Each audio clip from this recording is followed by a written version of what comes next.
Hello and welcome to the Hopecast with Rachael Flick. Rachael is a speaker, inspirational author, and an overcomer. As Rachael is walking through her own journey of grief, she's challenging others to persevere and overcome their own circumstances. Find out more at rachelflick.com. Here now is your host, Rachael Flick.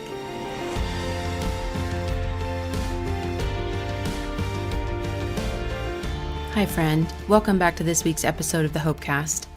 I'm so glad that you can join me here for Gwendolyn Burton's story.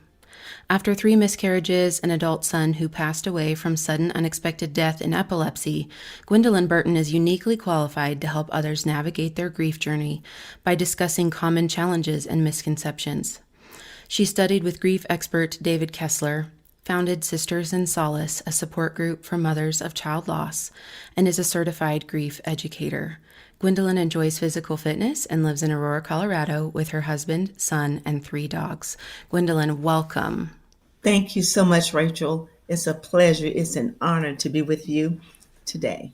Reading your story, I just thought what a treasure and a gift it's going to be to the listeners of the Hopecast. I've connected with some people who've experienced loss really fresh, and I'm thinking about how your words can touch them, and I'm so grateful for you being here.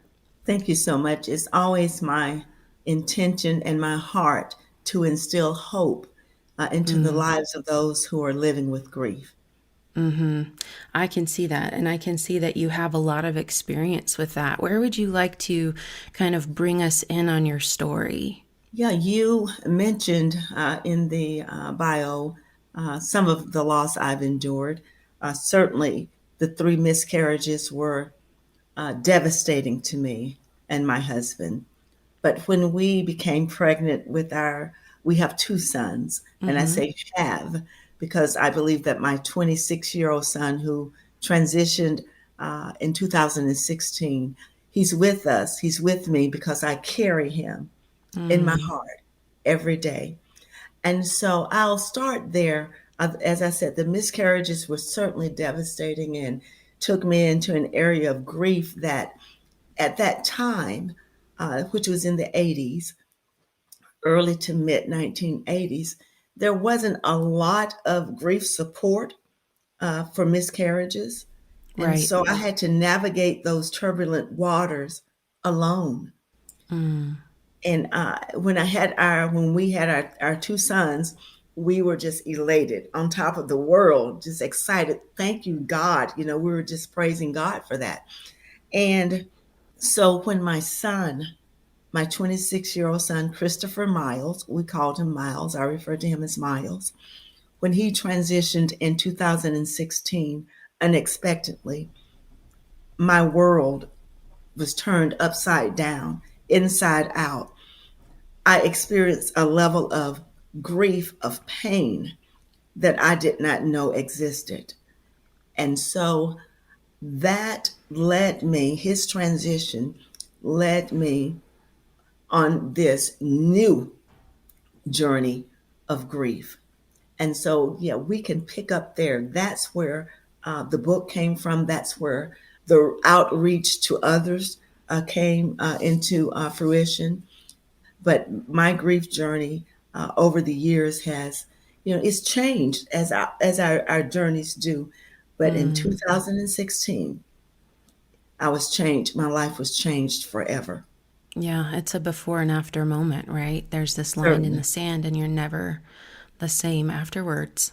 Yeah, we mark time by before the transition of our loved one and after the transition of our loved one. Yeah.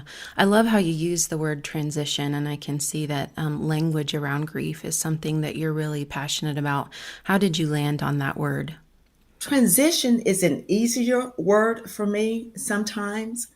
And I believe, because I'm a person of faith, and I believe that we transition from one life into the next life. And so transition at the beginning of my grief journey after Miles's transition, it was difficult for me at times to navigate around the word death because of what I knew about death, which was practically very little, I'll put it that way. And so it seemed so final for me. And so for me, the word transition was a softer word. It was a word that brought me comfort when I thought of Miles as having transitioned versus him having just died. And sometimes I say died, sometimes I say my son died. But most of the time I'll say transition. And I find that other people who are living with grief, with the death of a loved one, they began to use that word more and more, that we transition from one life to the next life. Yeah, I can feel the gentleness on my heart, and there is such a harshness to death, and death is harsh and it's incredibly painful. But I love the quote that says, "Death ends a life, but it doesn't end a relationship." And that we understand as followers of Christ that they do exist and they do live on in the world that is to come, that we have not yet passed through with them, and that we are separated through these two worlds. And so I really like just how you tell your story using that language, because it wouldn't resonate with everyone, but if you have the hope of Jesus, it's such a powerful way to represent that. It sure is. And that's the hope that we have. As you've said, they've gone ahead of us.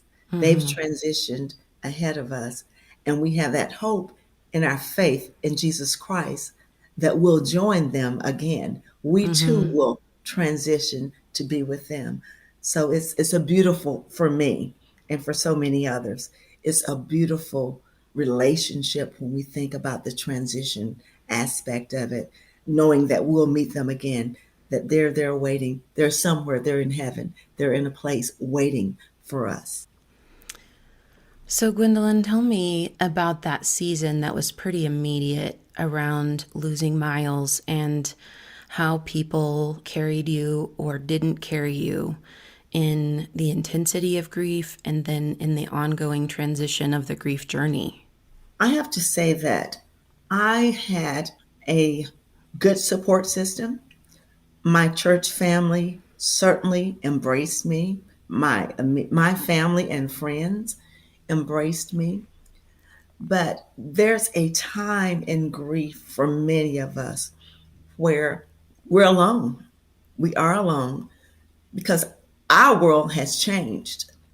But in many cases, the life and the world and the activities, the day-to-day activities of others, of those people who love and care for us, it hasn't. So they continue on while we're in a place, I was in a place where I could not, move on. Right. My life, everything that I had known about life had changed. So my day-to-day survival, I'll use that word, was very turbulent. There was the intense pain, the agony, the shock, still dealing with the shock. And I'll say, even with the shock, it was almost a year before I was able to say, my child isn't coming home. He's not Takes a away long at school. time. He's not away somewhere. He's not in another country or where I can't see him every day. That was very difficult. And so I believe that first year, Rachel, I was so focused on making it through the first of everything, the first That's good. holiday season, the first, for lack of a better word, anniversary. But anniversary is something we celebrate. So the day Birthday, of this transition, seasons, Mother's Day. Yes. Mother's Day, Absolutely. all of those dates, it was, so I was locked in that. Like, how am I going to be? How am I going to make it through, to survive? What will it be like? Can I endure the pain? Will I be able to endure the pain? So that was the initial, I'll say, the first year or so. And after that, I knew, actually before that, but certainly I took action after that point to do something on my own. I had to continue to do my grief work. I had to continue to look for ways to look for support, I went to counseling. I went to counseling early on, as a matter of fact, but things that would help me, resources that were available that I took advantage of, people that I could call, trusted people who I could call and say, I'm hurting really bad today. I'm hurting so deeply, and or just cry, just cry. I just cried. Yeah. So many tears. I really appreciate how you mentioned the intensity of the pain. And I think that was a question that I had. And I know a question that many people have is, what is the immensity of this pain? Is it going to kill me? Is it going to last forever? How can I survive it? What hope would you speak to people right now who are experiencing that pain that you and I have felt? And you're right. That pain is so intense. Sometimes it brings up, so much so that it brings on anxiety and fear. Am I going to make it through? But what I would say to your listeners is this: God would not allow us or not give us a way to make it through our intense pain. It's not his desire, although it's important and necessary that we grieve. It's important and necessary that we allow those those emotions to surface and to come out and to get out, to release those. That's so important. But God would not leave us in that place of intense agony. God would not leave us in that place of unbearable, unconsolable pain. And he's made a way out for us. If he has brought me through this place, Rachel, if he has brought you through this place and countless others, he certainly has not forgotten you, your listener, our sister, our brothers. He's not forgotten you in your place of grief. So the fear that surrounds grief, that surrounds that pain, not being able to handle the intensity of the pain, know that you'll make it through. Allow it to surface. Don't run from it. Don't suppress it. But honor every tear is a way of honoring your loved one. If you did not love your person who transitioned, if you had not loved them the way you did, if you were not bonded to them in the way that you are, then it wouldn't hurt so badly. So what I found and what I told myself was, for every tear, for every yearning, for every heartache, that there is a way of honoring them, knowing that God will carry us through. I think that one of the things that keeps people running from pain or disconnecting, and I do believe that disassociation and shock are God's gifts to us, Yes. to keep us feeling the full immensity and weight of our pain. And I remember specifically at 18 months, just sitting in my car and going, Lord, I need you to help lift the shock. I'm still sitting here at the light going, this isn't real. This isn't my life. This didn't happen. And it did happen. And I need more tools. I need to be present for my children. I'm not better. I haven't moved on, but I have to release this space of shock as a cushion at that point at 18 months, right? But I believe very much that was God's gift and grace. And so I never want anyone to feel guilty of the desire to have some mental or physical space from that pain. I think one of the things that really scares people about taking your advice, which is honor the tears, sit with the feelings and the pain, is that if you go into the rabbit hole of the Alice in Wonderland analogy, that you'll never get out, right? That you're just trapped there. And I think one of the things that I've learned through grief is that if you are present with the emotion, if you honor it, maybe that's screaming, maybe that's beating the couch with a tennis racket, maybe that's journaling, maybe that's taking a walk, maybe that's talking to a friend. But if you honor those emotions, they do pass. which is not a tool or something that I understood before I lost my husband. And so to grow that muscle has taken a lot of courage for me. And I really honor and respect people who are like, no, I'm not sitting with the feelings. Like, we'll do anything we can to just skim right over this. Let's do a little water skiing journey over the grief, right? Yeah, you're absolutely right.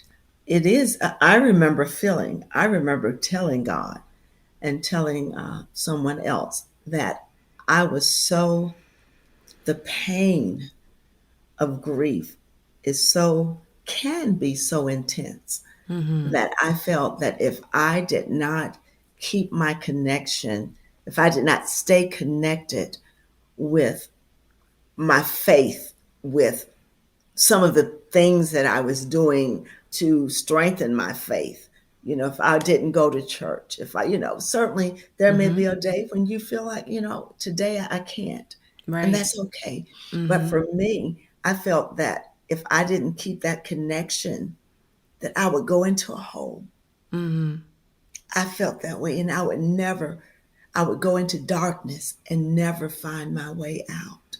And so for some, we may feel that way. Some people may need to, and it's advisable at times to just pull away and to honor yourself and where you are on your grief journey. While for others, we may need to reach out, to go outward for support. Some people go in, some people go out.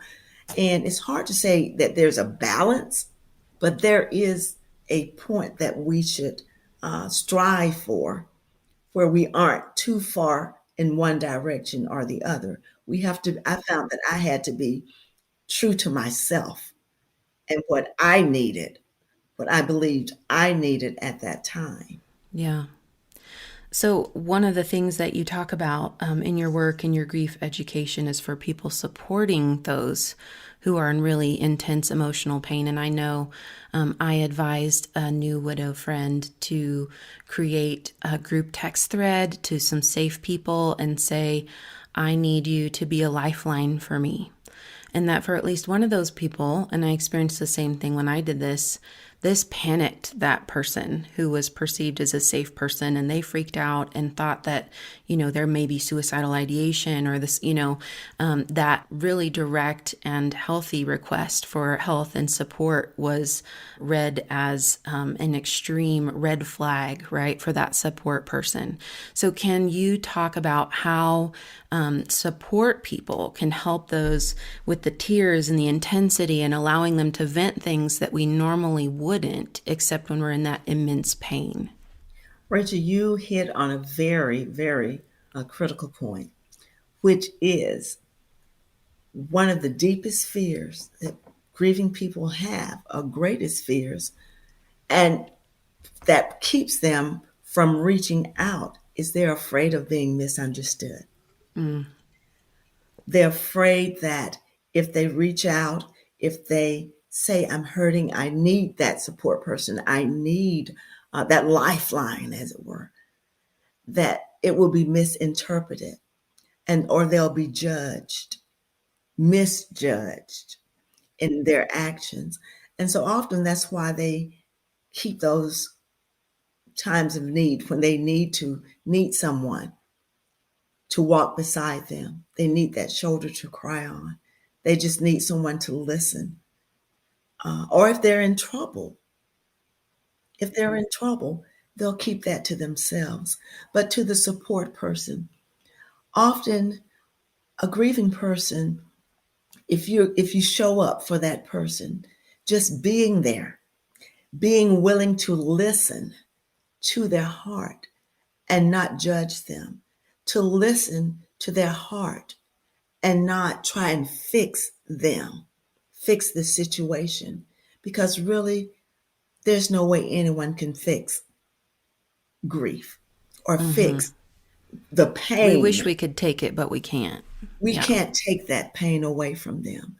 So in so many instances, all people really need, or the most basic thing that is so helpful, is just to be there and be willing to listen to that person, what they're saying.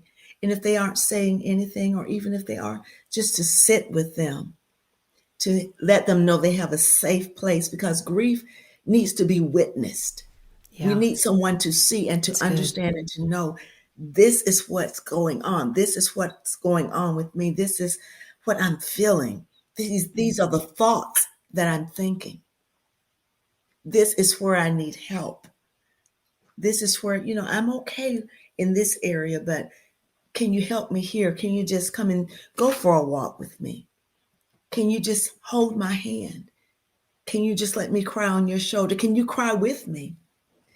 Grief is so uncomfortable, and because it's uncomfortable for often for other people to sit with us and to witness that grief, because it's painful, and everyone isn't able. I'm glad you used the word safe, because there are people, you have to trust people in order to confide in them. You have to trust them and able to say, I feel like, I'm losing my mind today.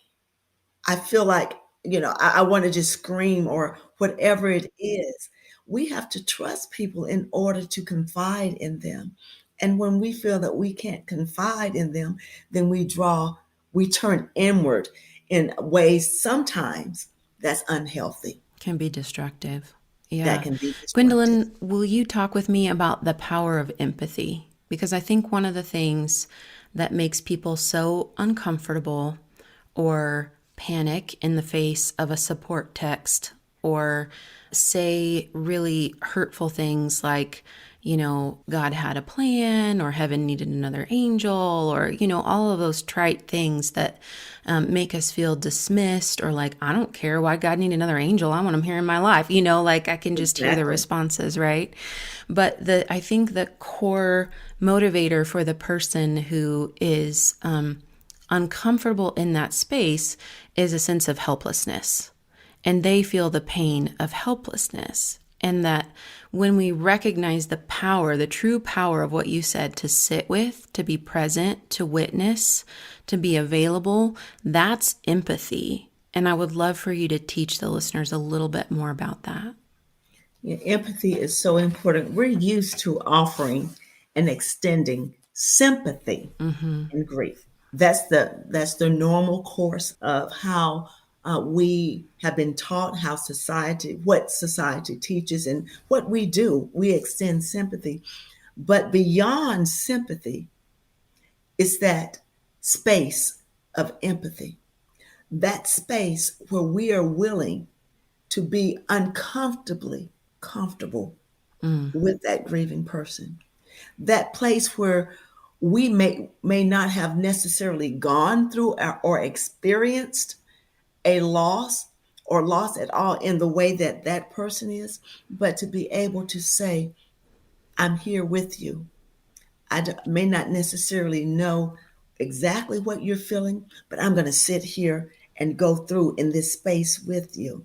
Mm-hmm. It's allowing ourselves to enter into their pain Mm-hmm. without necessarily taking it on or Right. carrying it forward ourselves, but to be able to sit with that person, in that grieving person, in their pain, and if necessary, to cry with them, if necessary, to do whatever, I'll just say, to do whatever is necessary, again, without the need to try and make it okay, to fix it, to take away Right. their pain. Yes. If I want to scream and beat the couch with the tennis racket, Mm-hmm.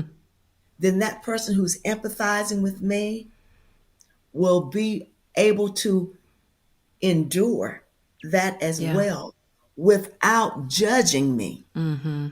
I think a big part of empathy is not judging that other person, Yeah. the person who's grieving, but to say, it's okay.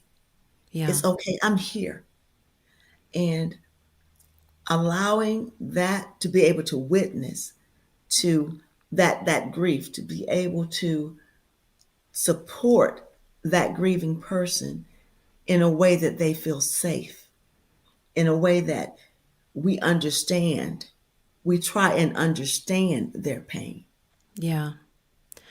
I want to speak to the support people who are doing a beautiful job right now and maybe experiencing some level of compassion fatigue and overwhelm as you're walking through the grief journey with a loved one who's lost someone. And I want to say to you that I had an experience with my best friend when Micah passed away, and there came a time that was very dark, my dark night of the soul, and I was just venting, and she was a safe person for me to talk to and beat with the tennis racket and go on a vacation and literally anything. I mean, she would do it with me, right, to the end of the earth. And she reached a point where she said, Rachel, I am over my head, and I need you to ask someone else what to do because I don't know how to help you right now. And I'm scared, and I will help you. I will go with you to see a professional, or I will ask for other resources. And she went to a mentor who was experienced in grief and asked for their support and how to, walk with me in that space. But I just want to validate the caregivers who are like, I don't know what else to do. I have done all of the things. I have walked in all of the spaces. I have mopped all of the tears, and I don't know what else to do. And it is okay to honestly say, I don't know what else there is, but I will help you look for resources to figure out what that is. Because I think that we have the people who are wanting to distance themselves on the one end, right, where they brush aside the grieving person and say something that makes them feel unseen. And then we have the people on the other end who are so deeply compassionate that they can almost drown in the tears with the person who's lost their loved one. What an incredible friend. And I found that there are so many other people, so many people in our lives who want, I believe at the very core of people, of our family and friends, are people who want to be available to us, people who want to support us and walk beside us. But your friend was right. Grief is so hard, and it's so heart-wrenching, and it's so emotional, and it's so draining that it wears on not only on that grieving person, but on those people, those safe people who are walking beside us. And it's so important to do as she did, which is to recognize when we're overwhelmed. Grief is overwhelming, can be very overwhelming, but she recognized that. And so when when our support system, those in our support system recognize that this is hard, this is too much, I'm going under, I'm carrying this, I'm tired, I'm just whatever their unique situation may be, their life circumstances may have changed too. And they, can't necessarily continue the journey in a way that they had previously done with us. But to Right. recognize that, because there are so many incredible support people who walk beside us, who walk with us, who cry with us. But like, as you said, to recognize when it's time to pull away. And for the grieving person, we can respect that. I can respect that. And then for that, she went the extra step, which was to say, but let's look at other resources. Let's find a counselor, someone who's better able, who's more qualified, or whatever that situation may need at that time, to walk with you, to advise you, to be there for you. But it's important. Self-care is just as important for the support person as it is for the grieving person.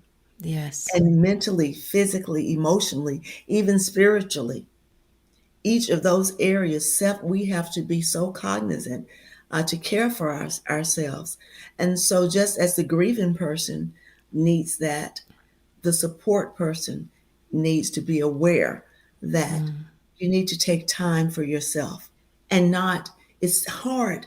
It can be difficult not to carry the grief in the same way that we as grieving people carry that grief from day to day, until we arrive at that place where it lightens Sometimes grief is so intense at the beginning, and the beginning is subjective. It could be a year, 2 years is different for everyone. But during that period, that season, where that grief is so raw and intense, they may walk through that time for a season, but find that they have to pull away. Gwendolyn, this information is a treasure. It's incredibly valuable. I would love to pick this up with you in another episode next week. Could you join me for part 2 on the Hopecast? Absolutely. I want the listeners to be able to find you and get a hold of your book as a resource. What is the title of your book and where can they find you? My book is You Don't Know Just How I Feel. Hope for the Grieving Heart. The book is on Amazon. Certainly, you can find it on Amazon. And I'll give you my website, GwendolynOBurton.com. GwendolynOBurton.com. You can get it there as well as other resources. That's beautiful. I can see how much investment that you've put into your grief journey and how that's going to bless so many people. Friend, thank you so much for joining us on this week's episode of the Hopecast with Rachael Flick. I'm so glad you're here. My heart is especially expansive for you right now and just recognizing the many things that you are experiencing. And I just pray that you feel seen and loved and cared for here, and know that I am praying for you now and in the week when we're apart.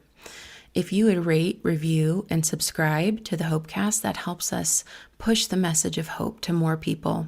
If this episode has blessed you in any way and you know someone you can share it with, that's also a great way to push hope and light forward. Everyone, join me next week for part 2 of my episode with Gwendolyn Burton. You've been listening to the Hopecast with Rachael Flick. To find out more, go to rachaelflick.com. While you are there, you can book Rachael for your next speaking engagement. Her inspiring message will be sure to engage and touch the heart of your audience at your next conference, church event, or business function. Go to rachaelflick.com to book her today. While you're online, you can discover more information about all of the platforms that this podcast is on. If you listen to the show on Apple Podcasts, we would appreciate it if you would subscribe and leave us a review. To follow Rachael on social media, simply click on the social media icons at the top of the page and you will be directed to those sites. Well, that's all the time we have for this episode. Thanks for joining us, and we will see you next time for another edition of the Hopecast with Rachael Flick.